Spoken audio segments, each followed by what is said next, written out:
என் அன்பு தேவனுடைய பிள்ளைகளே, நெடுங்காலமாய் நான் கூப்பிடும் சத்தத்திற்கு எந்த ஒரு பதிலும் இல்லை, நான் ஜெபிக்கிற ஜெபங்களுக்கான எந்த ஒரு மறு உத்தரவும் வரவில்லை என்று சொல்லி கலங்கி கொண்டிருக்கிற அன்பு தேவ ஜனமே, இன்றைக்கு வேத வார்த்தையின் மூலம் கர்த்தர் உங்களுக்கு மறு உத்தரவு கொடுக்கிறார்.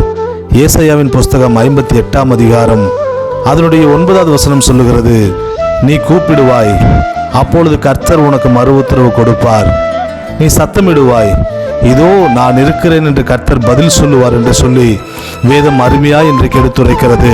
இதை கேட்டுக்கொண்டிருக்கிற தேவ ஜனமே, காத்திருப்புகளுக்கும் உங்களுடைய புலம்பல்களுக்கும் உங்களுடைய ஜெபங்களுக்கும் கர்த்தர் துரிதமாய் பதிலளிப்பேன் என்று சொல்லி இந்த வார்த்தையின் மூலமாக கர்த்தர் வாக்கு கொடுக்கிறார். அவர் வாக்கு மாறாத தேவன். இன்றைக்கு இந்த வாக்கு தத்தத்தின்படியே உங்க வாழ்க்கையில பெரிய அற்புதங்களை பார்க்க போறீங்க. கர்த்தருடைய சத்தத்தை கேட்க போறீங்க. அவர் உங்களோடு கூட பேசி உங்களுக்கு வெற்றியை தருவார். ஆமென்.